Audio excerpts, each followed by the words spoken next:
Hey, happy Monday morning, everybody. I'm out doing my morning walk, and today I wanted to talk about my time in the Navy. So, most people, as they end high school, they're planning their careers or their futures. They're going to college.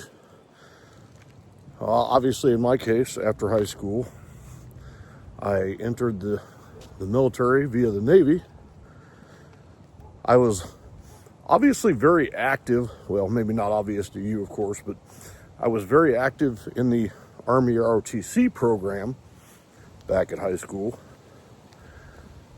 But because I did 4 years in the ROTC program, that entitled me to enter the military at pay grade E3 instead of E1. So that was actually a really cool benefit. Anyway, so after enlisting, I deployed or went to boot camp in Orlando, Florida. Now, at the time, the Navy had 3 separate boot camps. They had Orlando, they had San Diego, and if I'm not mistaken, I believe the third one was Chicago. If I'm wrong on that, somebody correct me, please. Ironically, they're down to only one now in today's day and age, and I believe that's the Chicago boot camp. Anyway, so I went to boot camp in Orlando, Florida, and I've never really been very athletic, which is putting it mildly. But anyway, I had trouble in boot camp because you had 2 stages.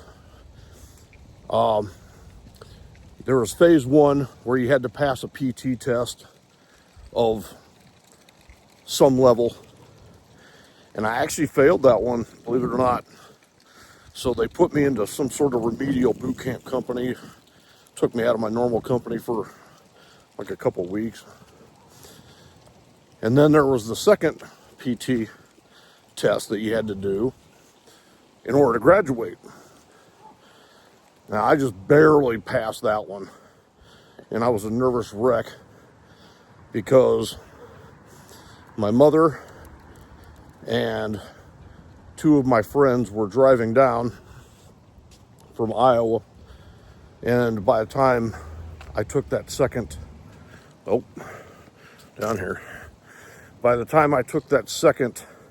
PT test, they'd already left. Anyway, needless to say, I didn't do that well physically, but I had enrolled. When I enrolled as what they call a quartermaster or a QM. They're the ones that are responsible for basically the ship's navigation. However, quartermasters, so today's modern Navy, a lot of it is computer controlled. So you just punch it into the GPS, if you will, and off you go. But in the training school, they make you do it the physical hard way. So you're using maps, paper, math, plotting out courses. Problem is, I'm not good at math. Who would have thunk? So I definitely have my physical limitations. I definitely have my mental limitations. Anyway, I flunked out of the quartermaster school. Or rather, the instructor sort of kicked me out, so to speak, and just sent me straight to the fleet. Now, when that happens, you go in as unrated. So you're still going to be assigned a job. You just don't have a physical title to go with that job. Anyway, so took me, I'm trying to think, it was about 3 weeks before they assigned me a leave date or a discharge date. So I went back home in the meantime. I had 3 weeks of leave. That actually didn't do me any favors. I'll get to that in a moment. But anyway, finally got deployed.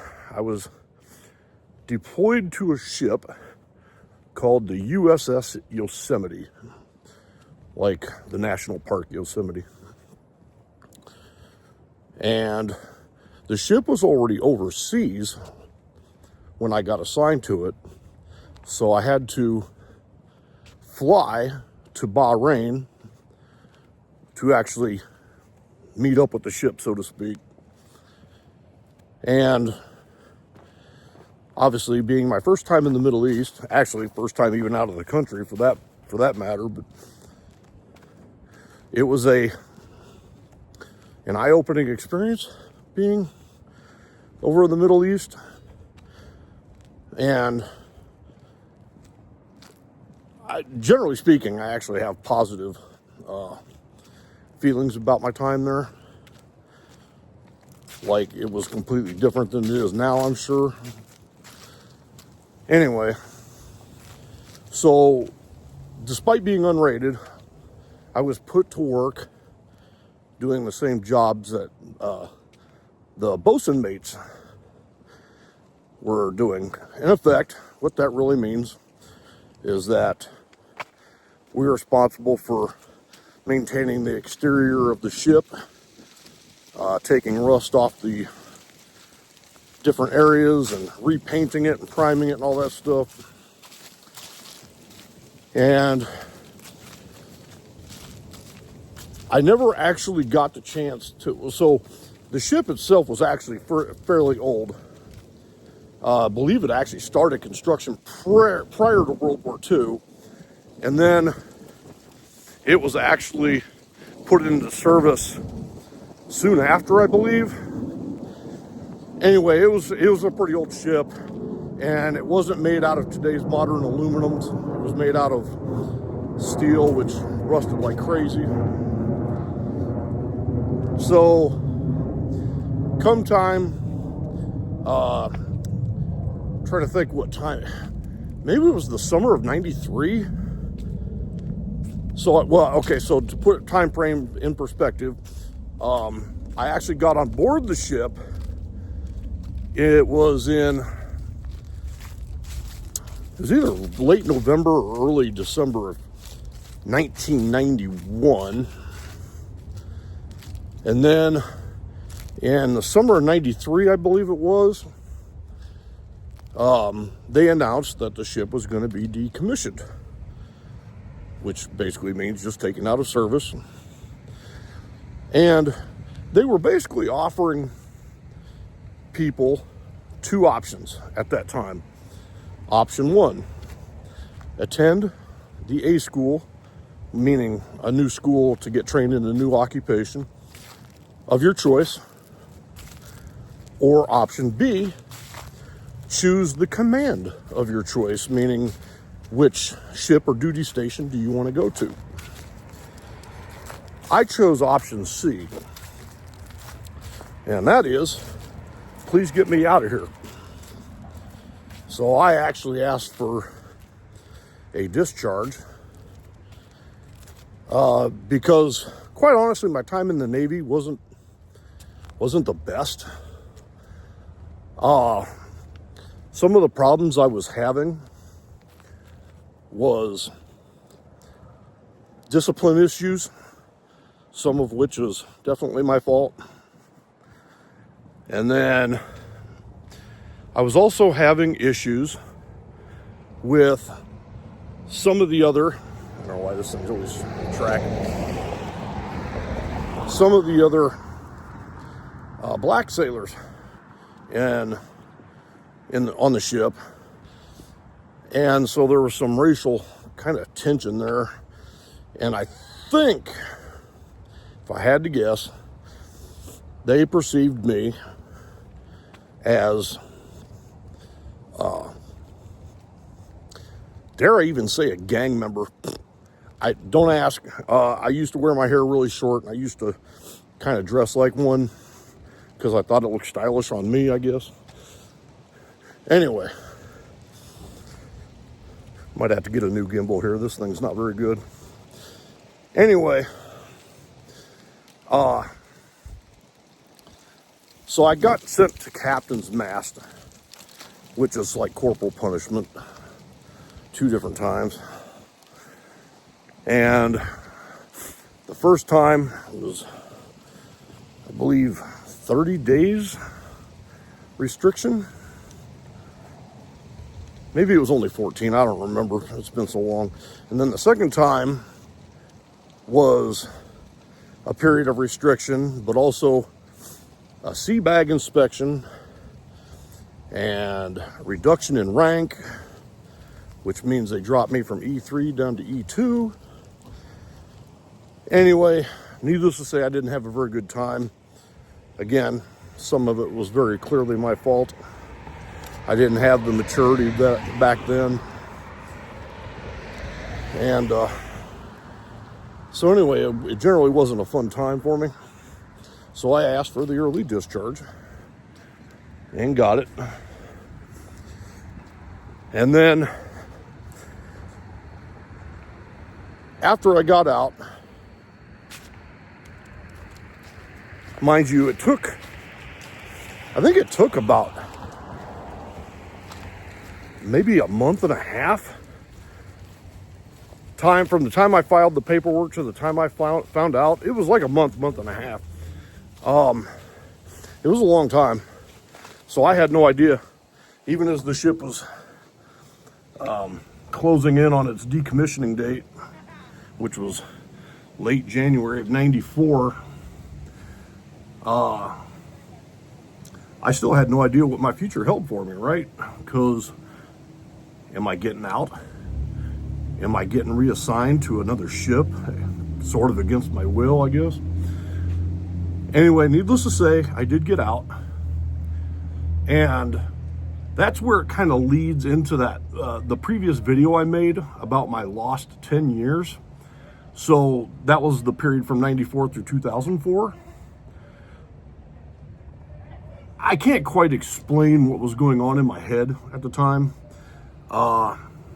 Clearly I was in an unhappy place, in an unhappy state of mind. I don't know. Maybe I just needed to get that crap out of my system or something. I don't know how to explain it really very well. Needless to say, I just went through a serious down phase, and it wasn't the Navy's fault. It's definitely my fault, 100%. Thankfully, I'm in a little bit better place now. But anyway, I guess my biggest regrets from that period of time, my time in the military, regret number 1, I really wish I had joined the Air Force instead of the Navy. The reason why, well, I guess 2 reasons why. Reason 1 is PT wise, their requirements are a little bit lighter than the Navy's were. I probably would have had better success physically then. And 2, at least knowing what I know now, I think the careers that the Air Force offered would have been more suitable to me. Obviously, painting the ship for several years was not exactly the highlight of my life, But my single biggest regret, period, in life was that I really wish I had stayed in and gotten my 20 years in retirement, as I would have retired in I entered in 1991. In 2011, I would have had my 20 years in. Now, mind you, 2011, okay, so we're talking, 14 years ago, maybe 14 and a half years ago. I could have, left, had a paycheck for life, and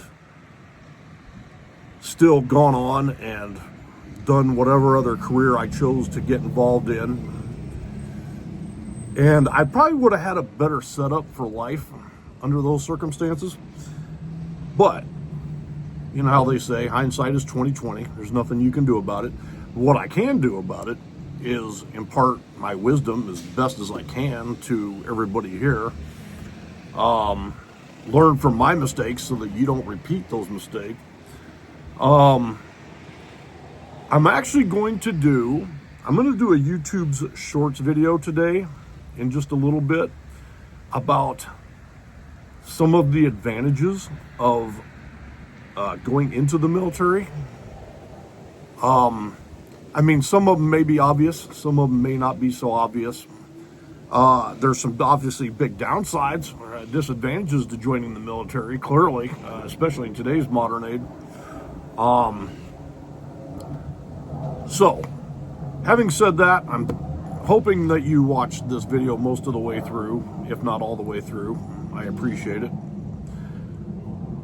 If you got anything out of this, please like the video. Please, I'm asking as a favor.